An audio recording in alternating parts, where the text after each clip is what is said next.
All right, Jerome will say good morning. Let us begin. Begin by thanking Barak all of our sponsors for today's shiur. To thank our TALMUD TORAH sponsors for the month of Elul, Shaindy and Avraham Kelman, for dedicating all the shiurim and drushos this month in honor of their son Yechiel's engagement and in memory of their parents Jerome and Bernice Kelman, Alexander and Friderica David, zichronim. We thank Barak, Maia and Sandy Hoffman, Dora, Lemus and Avi Melamed for dedicating the shiurim and drushos this month in memory of Reuven ben Emanuel, Ayal Sara Steinberg, dedicating the shiurim and drushos this month in the zechus of refuah shelema for Shulamis bas Susha, and the Daf Yomi Shiur in the zechus of refuah shelema for Yehuda ben Michal. We thank our week of learning sponsors, Matt and Diane Marks, on the birth and bris, Barak Hashem, of their grandson Yehuda Yeshaya in Lakewood, New Jersey. May he grow in Meretz Hashem to become a ben Torah, to go from strength to strength. Admei v'esim shanim tavos. Mazel tov. So with that, let us begin. We have a lot to do today.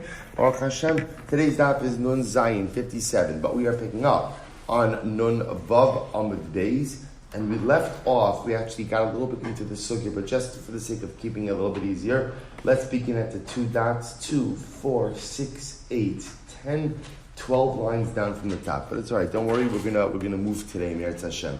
Remember again. So in yesterday's daf, we spent the bulk of the day focusing on the position of Rabbi Yehuda, and Rabbi Yehuda speaking about the idea about the way to diminish a ksuva.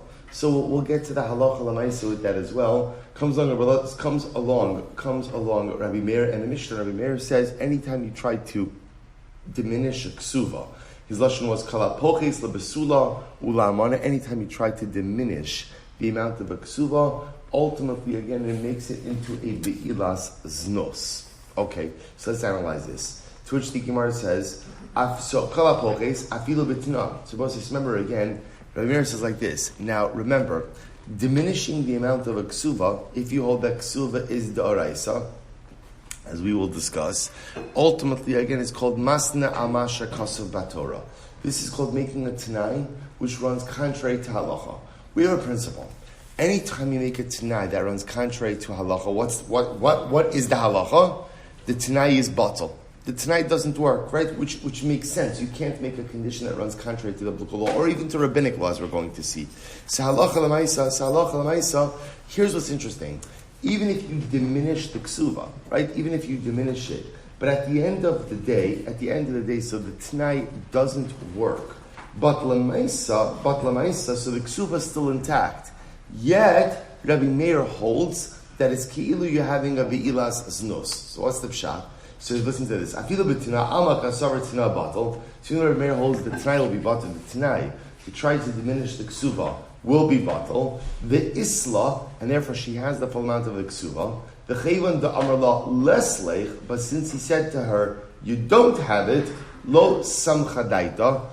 We'll say now this is incredibly fascinating. Lo samchadaita means she's not fully cognitively committed to this marriage, or not fully cognitively comfortable with this marriage. Therefore, v'havile be'ilas or be'ilas znos. Therefore, the bia is a bia znos. Suppose say this is a fascinating idea where Amir is introducing the concept of essentially, if a woman is uncomfortable or ambiguous or unsure about some element of the marriage, there's not a complete buy-in to the marital process. And if there's not a complete buy-in to the marital process, then what?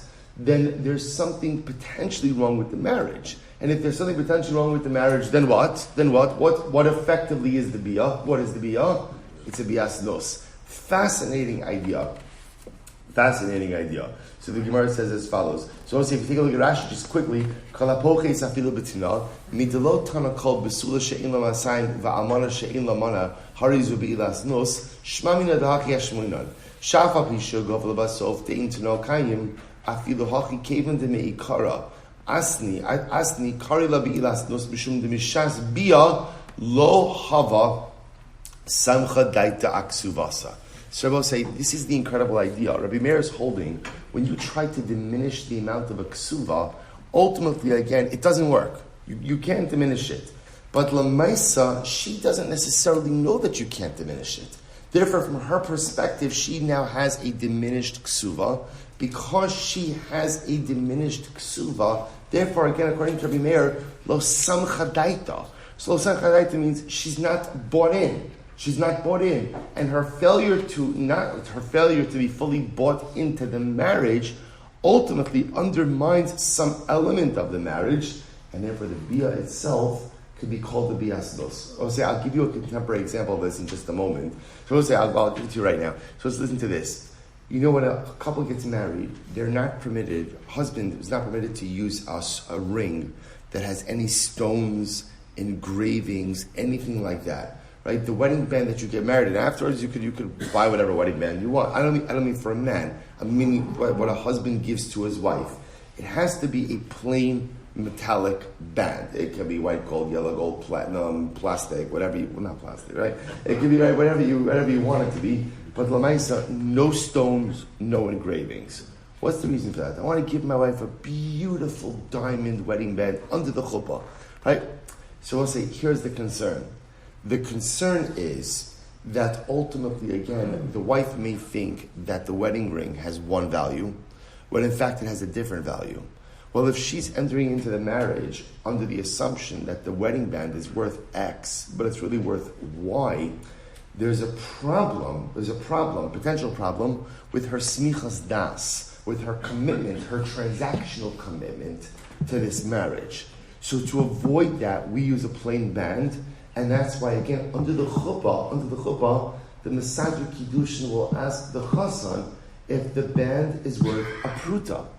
As long as it's worth a pruta, she understands her das is, I'm getting a ring that's worth at least a pruta.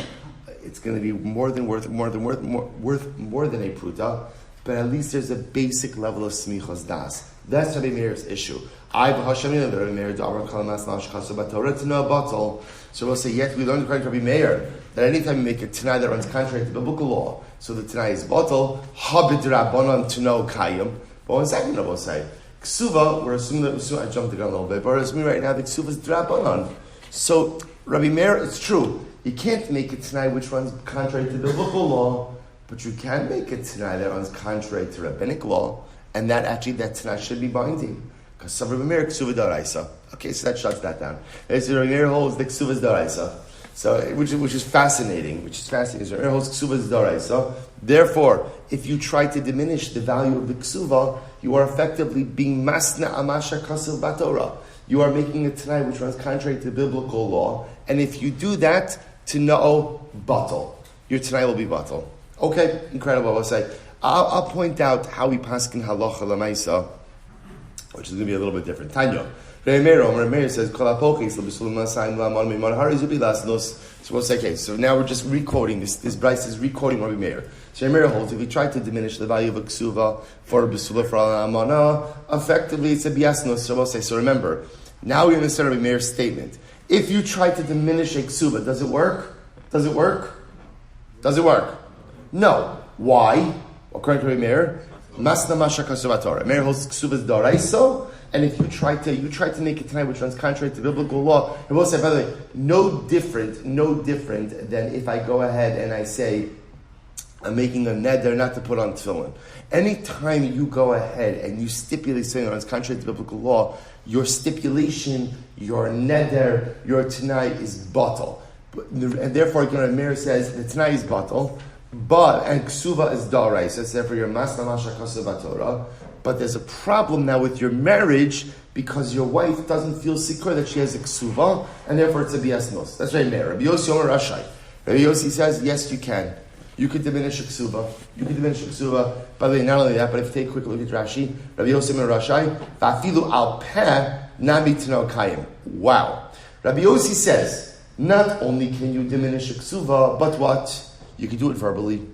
You don't even need like a shover. You don't need a receipt. You don't need a document to diminish a ksuva. So Rabbi Yossi, he's arguing on 2 points we're going to see. Number one, Rabbi Yossi says you could diminish. Number two, you can do it verbally. Yehuda Omer, Ratza kosev lebesula shtar shamasayim hu kosev lo iskabalti mimcha mana ulamana mana bi kosev lo iskabalti mimcha chamishim zuz. So both say, so this is our machlokes. That's Rabbi Yehuda from our Mishnah. Rabbi Yehuda says you can diminish a ksuva, but in order to diminish a ksuva, what do you need? A document, a shover, a receipt. So Rabbi say, three-way machlokes. Rabbi Meir can't diminish a ksuva. If you try to do it, it doesn't work, and it compromises the integrity of your marriage. Rabbi Yossi, you absolutely can diminish a ksuva. Not only that, you can do it verbally. Rabbi Yehuda, you can diminish a ksuva, but you need to do it contractually, right? You need to do it in writing. You need to write, remember again, wife will write to the husband, essentially a receipt. His kabalti, I received part of my ksuva payment, even though what? Of course, she's received nothing. But Lamai says she's writing as if I received my good.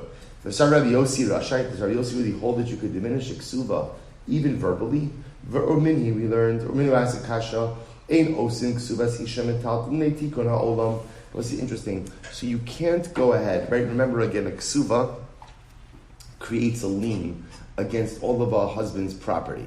Right now, halacha l'maisa, what a husband can do is he could be miyached karka. He can identify like a piece of land and say your ksuva is leveraged against this, thereby removing the ksuva lien from everything else, assuming that land is valuable enough. What you can't do, says the Gemara, is go ahead and pledge metaltalin for ksuva, movable property. Why not? Mipnei tikun ha'olam, for the benefit of society. So what does that mean? So the Gemara says, Rashi says, Mipnei tikun ha'olam, shema yovdu o yivchesu d'mehen. See, I will say, the concern always with metaltalin is what? The concern with metaltalin is they lose their value. Now, of course, real estate also can lose its value. Here's the difference with real estate, which is interesting, which is often cyclical. So remember, again, we see this even contemporarily. So something may lose its value now, but again, real estate market always rebound. I don't know.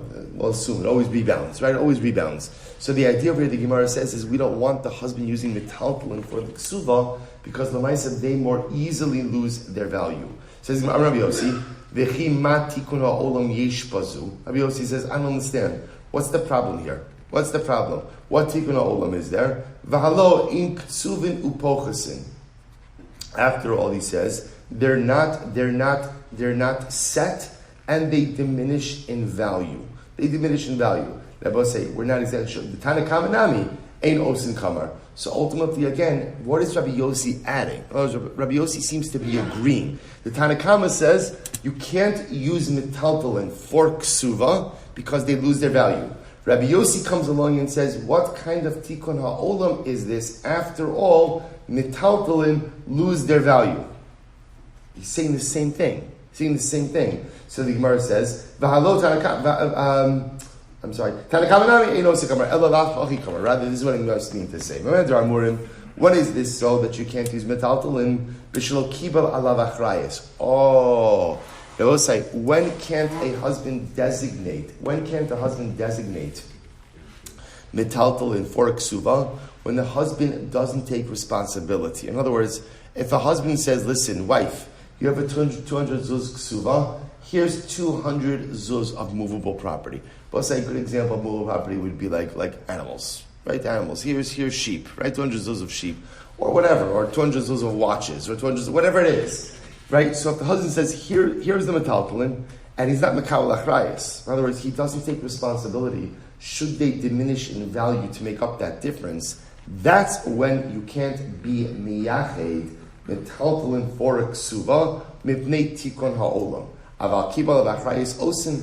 But I will say, if a husband accepts achrayis, right? He says, here's your metaltalin. And I understand, metaltalin could diminish in value, so I'm accepting upon myself any diminution of value to go to make it up to you, that should work. That's the Tanakama. If he's makabel achrayis, you could use metaltalin.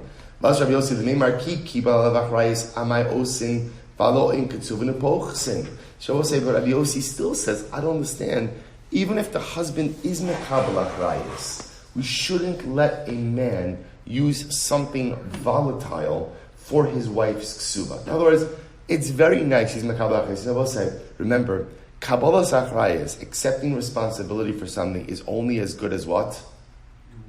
Right, the person accepting responsibility.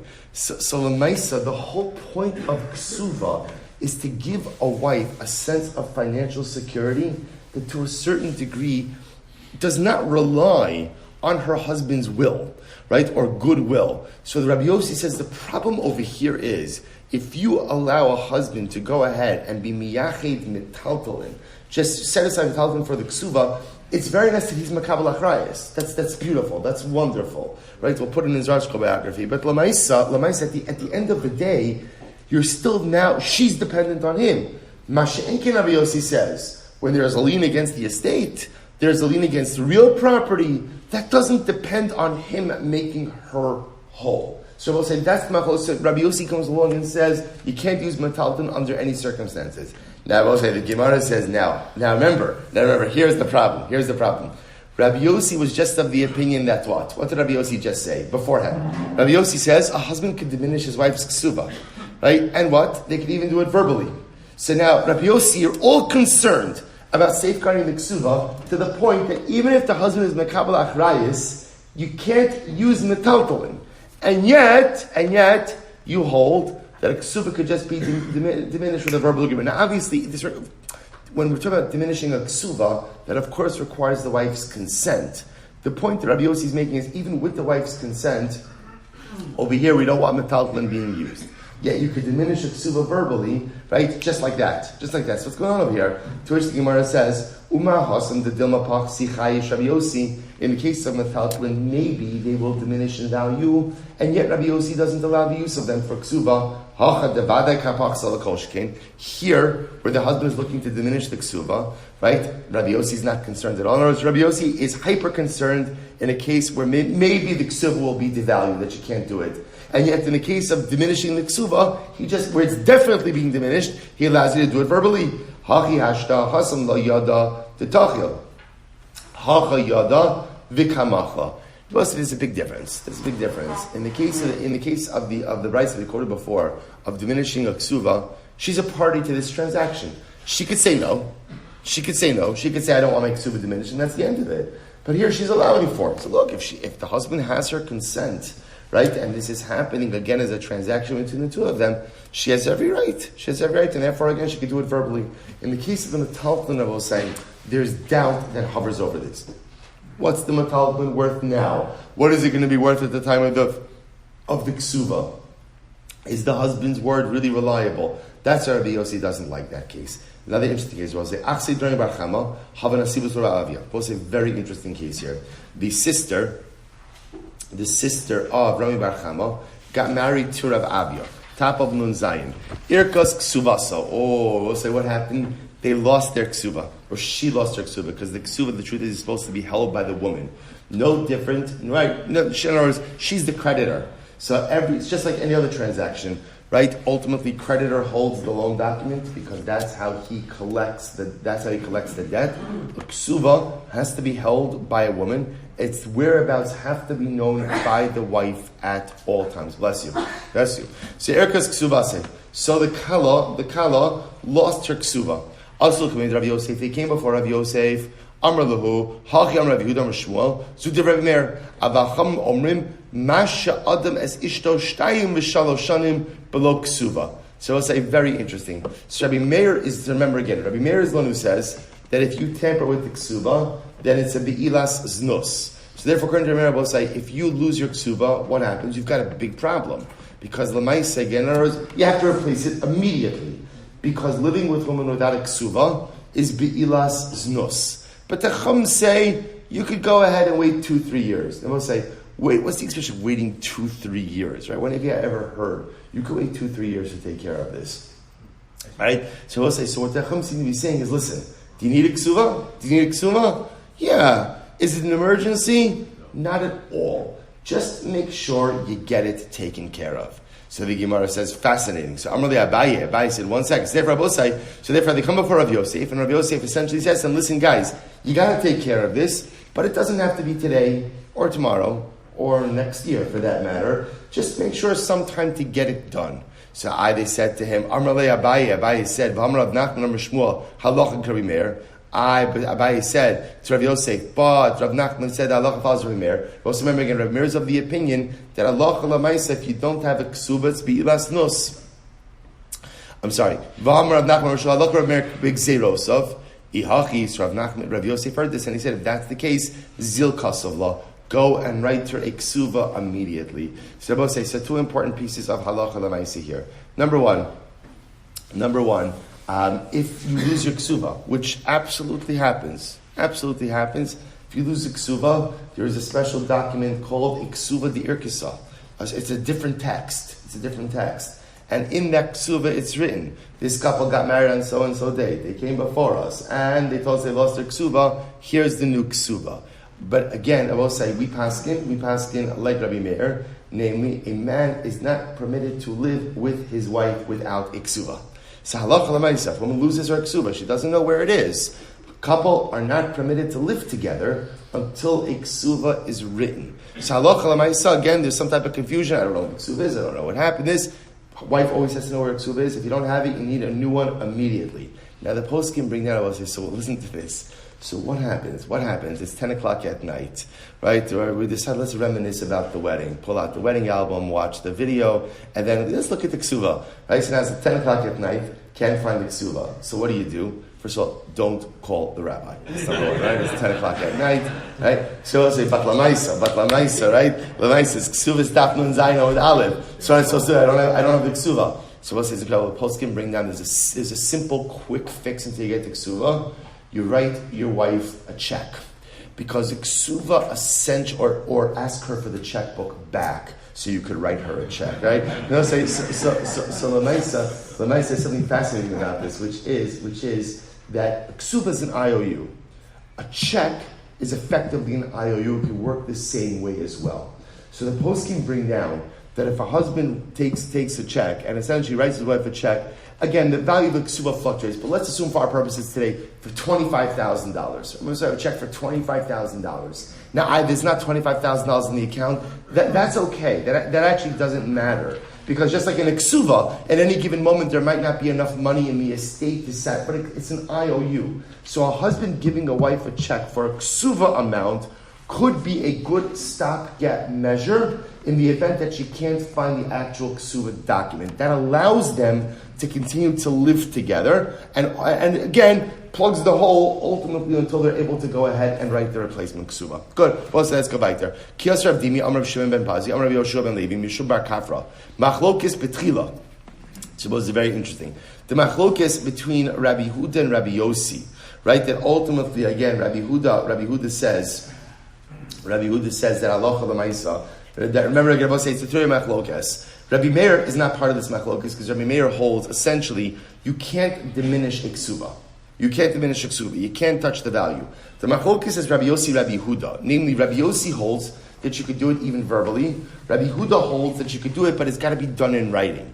So now says the Gemara, the machlokes between Rabbi Yossi and Rabbi Yehuda, machlokes betrila, is only in the beginning. Now we don't know what the beginning means yet. We'll see what this means. Aval basof l'divrei kol eino mochalas. But at the end, then everyone agrees that she cannot go ahead and forgive part of the ksura. We'll say first wide line 57a nun zayin umudal. Rabbi Yochanan says bein bezu machlokes. Rabbi Yochanan says no, it's a machlokes both betchila and basof. I will say we don't know yet what betchila and basof means. I'm Rabbi Avo. So Rabbi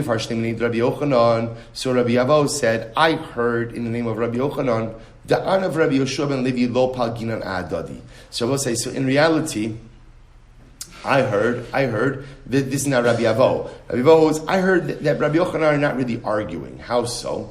My betchila to come Rabbi Yehoshua ben Levi. What's ultimately again the tchila that Rabbi Yehoshua ben Levi is talking about? Tchilas chuppah. It's talking about the beginning of the chuppah. Umay sof. What's the sof? Sof bia. Sof bia means at the end of the first act of bia. V'chika amina ana bein bezu machlokes. And when I said that they argue in both cases, both betchila and besof, I was using different definitions. Tchilas chuppah. My definition of tchila is the beginning of the chuppah. Besof chuppah. And at the end they sof. Excuse me. So thank you. Sof was the end of the chuppah. Tahavi tchilas bia, which is the beginning of bia. And I will say, because again, remember, the marital progression ultimately, again, is chuppah and then bia. Kiyasir Rabin, Amar Shem Ben Pazi, Amar Shem Ben Levi, Mishum bar Kafra, Machlokes lebasof. The machlokes is only in the end. So we'll say, remember again, we've now effectively cut Rabbi Meir out of this picture. Because remember again, Rabbi Meir is saying that you can't tamper, you can't diminish a ksuva. If you try to do so, it doesn't work. The only thing it does do is erode the level of cognitive commitment to the marriage. This machlokes now is Rabbi Yossi, Rabbi Yehuda, who hold that you can forgive a ksuva. The question is how can, or you can diminish. How can you forgive it? How can you diminish? Rabbi Yossi verbally, Rabbi Yehuda only in writing, and that is a machlokes as to when is the window of forgiveness, right? At what point can you diminish the ksuva? So the Gemara says. So Amar B'Shem Bazi, Amar B'Shem Levi Mishul Bar Kafra, machlokes lebasof. The machlokes is only in the end. Aval b'tchila divrei hakol mochales. Everyone agrees in the beginning she has the ability to forgive some part of the ksuva. Rabbi Yochanan says bein bezu machlokes. Rabbi Yochanan says no, both b'tchila and basof there is a machlokes. Amar Rabbi Ava says l'didi mefarsh le'minid Rabbi Yochanan. In the right, I l'didi. According to me, I understood the statement of Rabbi Yochanan. The Rabbi Yeshua and I don't really disagree with each other. What's the sof that Rabbi Yeshua and Levi is talking about? Sof chuppah. That means the end of the chuppah. Umay tchilas chuppah. And when I said bein bezu machlokes, that there's machlokes in both, what does that refer to?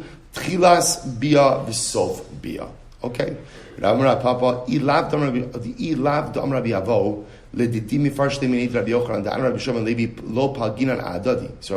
says, had I not heard that Rabbi Avo said, I heard explained to me that Rabbi Yochanan and Rabbi Yoshua ben Levi don't really disagree. Hava Amina, Rabbi Yochanan, Rabbi Yoshua ben Levi, pligi. I would have thought that they are arguing. Rav Dimir Rabin, lo pligi. My sof to come Rabin, sof chuppah, because ultimately what's the sof that Rabin is referring to? The end of the chuppah. Umay tchila, what's the beginning? To come Rav Dimi, tchilas bia. Umay kamash bolon, what are they arguing? What is it teaching us? Hakamash bolon, the pligi tre amoroi at taima de nafshayu, v'lo pligi tre amoroi aliba dechad amora. And it's coming to teach us that when two amoraim argue, they're more likely arguing on their own spars. In other words, they're disagreeing on their own personal positions and not disagreeing about what another Amora said. So I know we did that quickly, but just to kind of sum this up. So what the Gemara is trying to highlight over here is as follows. So you'll see why I'm doing it quickly in just a moment.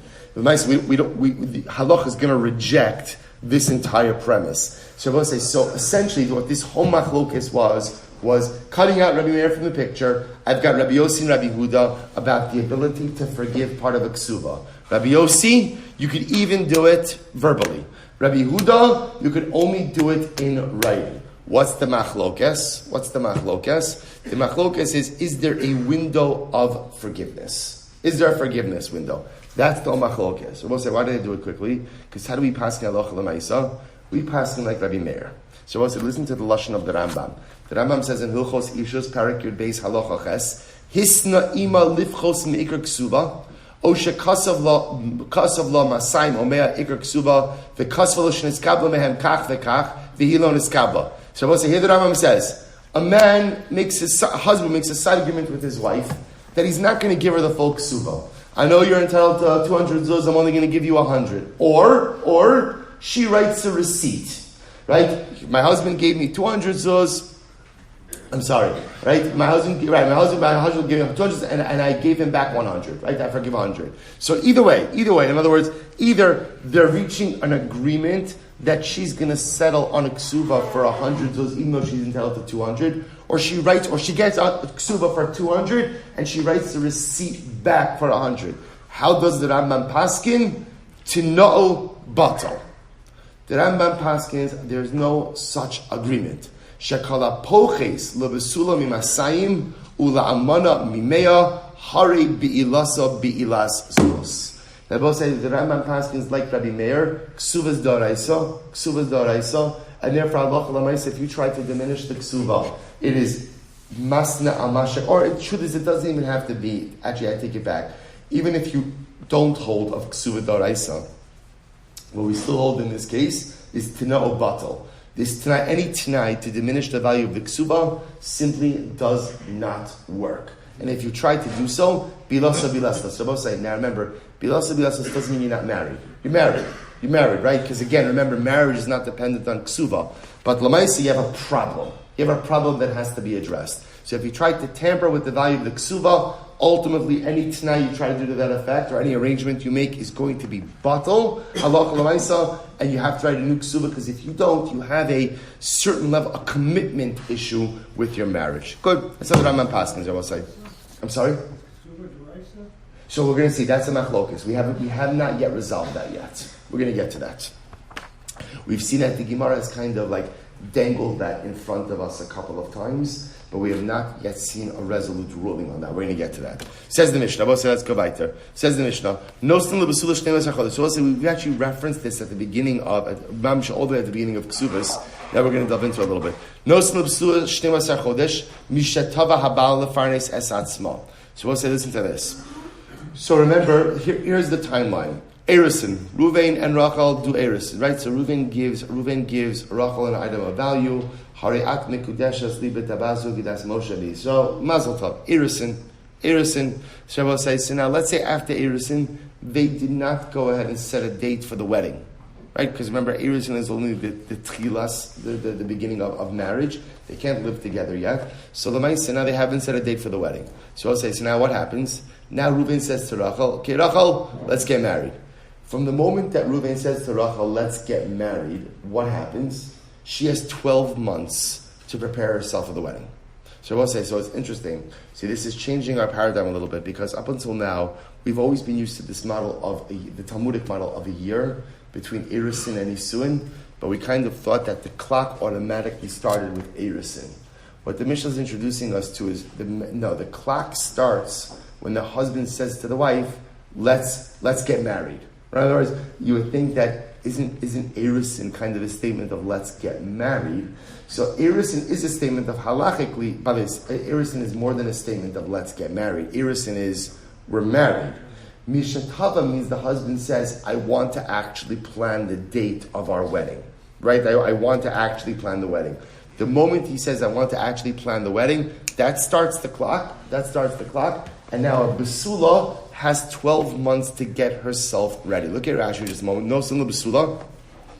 Rashi says, "Man liknisas l'choba miyom shetava habal la'achar shekidsha la'asya eskechopa lahachin tachshiteha." So we'll say, so ultimately, again, so a Basula, we're going to see that when a woman got married for the first time, there were certain pieces of jewelry, certain accessories that she had to get, that she had to prepare for herself. So Lamaisa, we give her a year. So again, just to be clear, the Mishnah is saying the 1 year clock begins as of when? Begins at the time of Tava. When he tells her, I want to get married. In other words, let's schedule the wedding. So the Gemara says, Kashem shenosnin. I'm sorry? That's before Erison. This is after Erison. This is after Erison. Erison happens, right? No date for the wedding. Now, after Erison, husband says, let's plan the wedding. Let's make the date. The moment that's what the Mishnah calls tav'a, right? Tav'a li naseh. So there's Erison, and then tavuha li naseh. That's lashon of the Mishnah, right? Mishetava habal. So Mishnah now he says, I want to get married. In other words, it sounds strange. They're already at Erison. In other words, I want to plan the wedding. So from the moment he says, I want to plan the wedding, she has 12 months now to get ready for the wedding. The same way that we give her time, we give the man time to go ahead and get ready as well. In other words, we'll say, let's say, right? So here, let's just play it out. Reuven does Erison with Rachel, fine. Now what happens? 2 weeks later, he says, okay, I want to now plan the wedding. She says, great, I'll be ready in a week. He's like, whoa, right? Wasn't expecting that one, right? So I'll say, so again, he needs time. Now, why does he need time? We'll say, so look at Rashi. Lefarnis atzmo b'tzarch isud v'chuppah. Now, we'll say, remember, it's going to come as a shocker. Who used to pay for the wedding? He used to pay for the wedding? The chassan. Right? I'll say, so, right, the chassan used to pay for the wedding. Right? So the nice, again, let's say now the Kala says, I'm ready to go. And he says, well, I need time. So I'll say, so now the Mishnah says the same way we give her up to 12 months, so the Maisa, we give him up to 12 months as well. All of this is for a first wedding, because the assumption is there's much more preparation needed for a first wedding. Ula amana shloshim yom, when amana only gets 30 days. So again, I just want to be clear on the timeline over here. There's right. So case number 1 is Besula, first marriage. Reuven does Erison. The clock, the 12-month clock, does not start with Erison. The 12-month clock starts when? I will say one word, tava. What does tava mean? Reuven says to Rachel, again, I really want to complete our marriage. In other words, nisuin. I want to have this. I want to have the wedding celebration. The moment he says that, 12-month clock begins. She gets 12 months. He gets 12 months, which means even if one of the parties doesn't need 12 months to be ready, the other one is entitled to the full 12 months. That's case one. Case two, Reuven's marrying Rachel, but Rachel's been married already. She's a divorcee. She's a widow. So now, same case. Reuven does Erusin with Rachel. Mazel tov. Now, a week later, Reuven says, Rachel, I'm ready to plan, I want to get married. I want to get fully married, let's do the wedding celebration. Now, in the case of an almana, she only has 30 days. Only 30 days. Now, both say, why does an almana only have 30 days? Look at Rashi, about 7 lines of about Rashi. See, I will say, because an almana, or a grusha for that matter, have been married already, therefore what? They already have many of the accessories and adornments. They have the jewelry. They have the stuff already. So because of that, they're ready to get married much sooner. Good. So therefore, an almana only gets 30 days. He gives marvelonis. We've seen all of this before. So we'll say, so now let's say, either case, the allotted time passes. So we'll say, so now let's say again, first marriage. Let's go with first marriage case. Reuven's marrying Rachel. Fine, they have Erusin. He tells her, let's get married. Fine, the clock starts. 12 months come. He gives marvelon isu, and then he get married. So for some reason now the wedding didn't happen. So I said we already saw this sugya, right? Let's say again for some reason now Reuven's not ready to get married. Ochlos mishalo. Now we're supposed to remember again from the beginning of Kesuvos. He now has an obligation to support her. V'ocheles b'truma, and if he's a kohen, she consumes truma. So I will say, so once the 12 months elapse for a basula, or 30 days for an almana, and let's say again, Chassan doesn't do his part and marry the Kala, the support clause is triggered, and he is obligated to fully support her, and if he's a Kohen, she eats Truma. Rabbi Tarfon says, no stim laha kol Truma. And I will say, let's go back to this. So now let's say Reuven's a Kohen. So now Rachel, after 12 months for a basula, after 30 days for an almana, has the ability to eat Truma. How much Truma? So Rabbi Tarfon says, she can eat all Truma all the time. Rabbi Akiva Omer mechza chulinu mechza truma. Rabbi Akiva says no. He's obligated to fully support her, but she gets half chulin, half truma. The Rabbi said the reason Rabbi Akiva says that is because there are going to be days in which she's tmeya, and when a person is tmeya, they can't eat truma. So Rabbi Tarfon also knows she's going to be tmeya. It's right. Rabbi Tarfon says she'll just sell the truma and buy chulin. Rabbi Akiva says, why do that to her? Just give her some chulin, give her some truma, that way she's good to go. Fine. Hayavam eno ma'achil b'truma. So we'll say, this is very interesting. We'll say, let's say the following case. Rachel's married to Reuven. Reuven dies without children. Right? So now Reuven has a brother Shimon, and now Shimon's going to go ahead and do yibum. So now Rabbi says, so now, here's the issue. Rashi says, Zovir hayavam eno ma'achil b'truma, ba'odah shomeres yavam v'tamil afigmar. So what we're going to see is something very interesting. Apparently, if a woman is waiting for yibum, when she is a shomeres yavam to a kohen, that relationship does not allow her to eat truma. It's not entitled. We'll discuss the parameters of that in the Gemara. Va'afilu kulon bifnei habal. So we'll say now, what's this case? So now take a look at Rashi. Rashi says over here, did I skip something? Yeah, thank you. Yeah, I mean, also shish chadash b'fnei habal. Thank you. For shish chadash b'fnei yavam, we'll say, let's say again. So in this case over here, we'll say we're going to see over here. This case of the yavam means like this. Let's say lemaisa. Well, okay, so here's the case. So we'll say, here's the case. Let's say again, she has 6 months. Remember again, Reuven does Erusin with Rachel, then goes ahead and what? Then goes ahead and passes away. Right? I'm sorry, before he passes away. He says, let's get married. So now what happens? 6 months into the 12 months, he passes away. So now she's a shomeres yavam. She's waiting for yibum, for Shimon. So Lemais again now, I will say, a year goes by. 6 months with Reuven, and now 6 months waiting for Yibum. Ultimately, again, halacha Lemaisa, even though we said what happens after 12 months if she doesn't get married, what happens after 12 months? Support clause is triggered, and if husband is a Kohen, she gets the Truma. That's not true in this case. It's not true in this case. So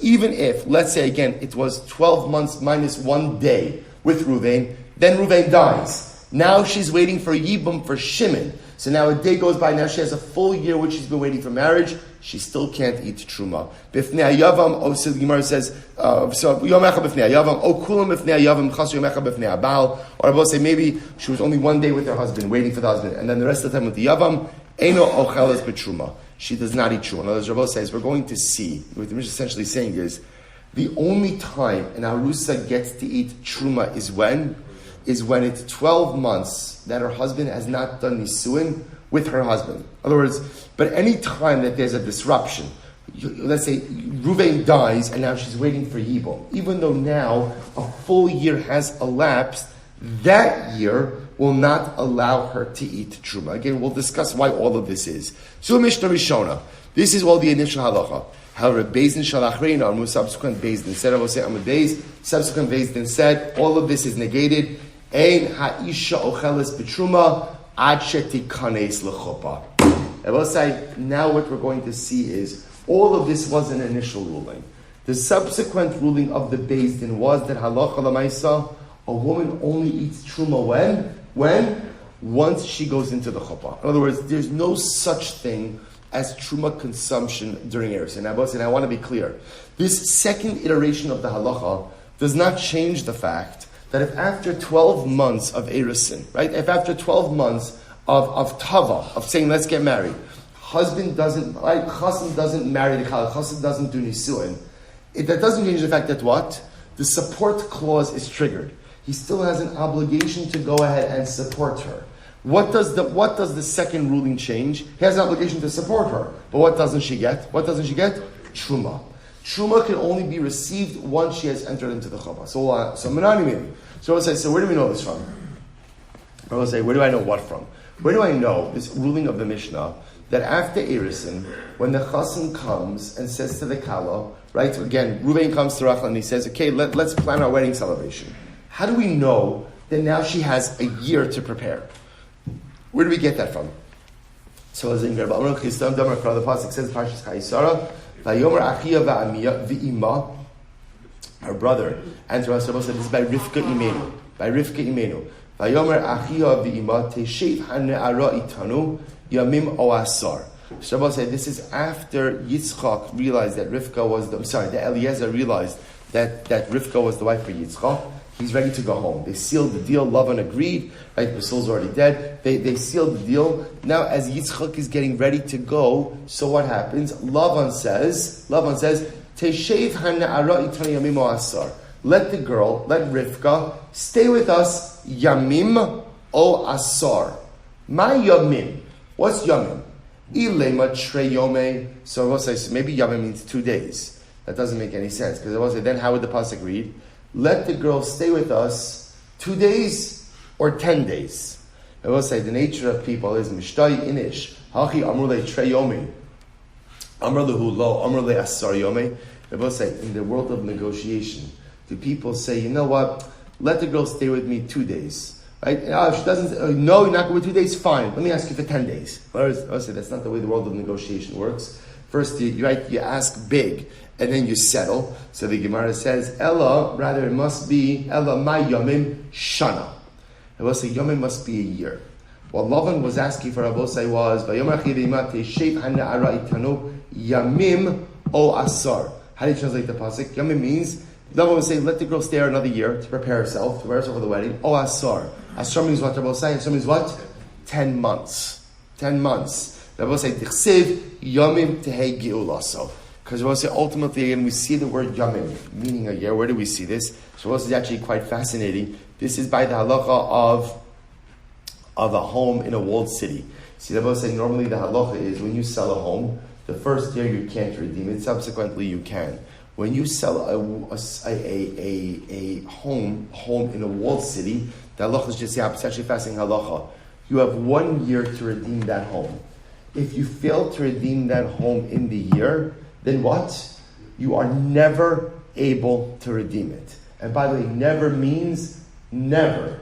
Even during Yovel, that home does not come back to you. But just parenthetically, why is that? It's incredible. The Sefer HaChinuch says something fascinating. He says walled cities were typically border cities. Border cities are the first line of defense for the country. In order for the defense of the city to work well, the residents have to know the city and the residents have to know each other. If you have constant turnover in walled cities, you put the security of the country at risk. It's fascinating. Therefore, the Torah Kedosha said that halacha l'maisa, you have 1 year to redeem your home. But if you don't redeem your home, that's it. We'll say, but our purposes, what do you see? Yomim tiegulasa. What do you see? Yomim means 1 year. So now, we'll say, by the way, I find the word yomim in the context of marriage. Lavan is saying to Eliezer, let Rivka stay here. Yamim o Asur, to prepare herself from the wedding. So I don't know what Yamim is, but I know what Asur is. Asur is 10. So it can't be days, because then Lavan is asking for 2 days and then 10 days. That doesn't make any sense. It can't be weeks, right? So therefore, Yamim must mean a year. And again, I have a raya. Yamim by redemption of a home in a walled city. So from here you see that a woman is given 1 year to prepare for her wedding. Ve'ema chodesh, maybe it means a month. They say ad chodesh yamim. Right, we see this phrase chodesh yamim, so maybe yamim means a month. To which the Gemara says, Amri, danin. So we'll say in that case it would mean, by Lavan it would be, yamim, he's asking for a month, and if you don't give me a month, at least what? Give me 10 days. To which the Gemara says, no. Amri, danin yamim stam, ve'im danin yamim stami, yamim shnema ben chodesh. Now we'll say, here's the difference. Right? The difference is that if we can make the drasha from just a plain yamim, that's obviously better than making the drasha from chodesh yamim. Chodesh yamim has a modifier to yamim, but the beauty by yamim, by redemption of the home in the walled city, is just a plain yamim. Therefore, we'll say rather make that legal. So we'll say that is our makar. So the fact that again in Parshas Ayal Sara, Lavan is asking for yamim by redemption of the home in a walled city. We see yamim meaning a year. From here, we see that a woman is given a year from the time that her husband tells her, "I want to plan the wedding celebration in order to get ready for the chasana." Incredible. Amar Rabbi Zera, Kana kitana ben hiyo ben avir yecholin la'akev. I will say, by the way, this sugi is incredibly important, and it sheds light. I will say, remember, whenever we're learning about, we know that mid'araisa, a father has the ability to marry off his minor daughter. And the truth is, whenever we learn these sugyas of marrying off minor girls, it's incredibly uncomfortable. Incredibly uncomfortable.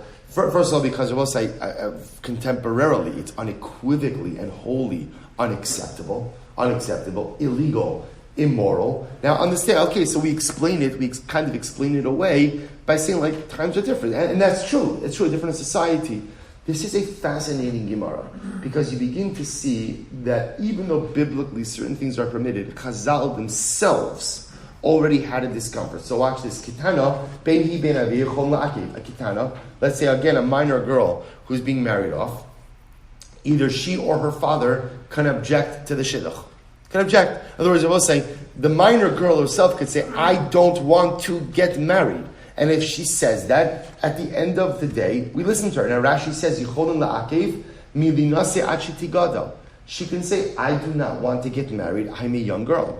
I want to wait until I reach adulthood. Now granted, again, Talmudic adulthood is 12 and a half, right? So, but again, we could, societally, everything is different. But Lamaisa, the point over here is the Kitana has a voice. The Kitana has a voice. And she or her father could object to the shidduch. So I understand why the girl herself can object to this, because we have no interest in putting anyone into a marriage they don't want to be in. It's incredible. Why should the father be able to object? After all, if the girl is good to go, right? The girl is a kitana, right? She's 11 and a half years old, the kitana, right? So she says, I'm okay.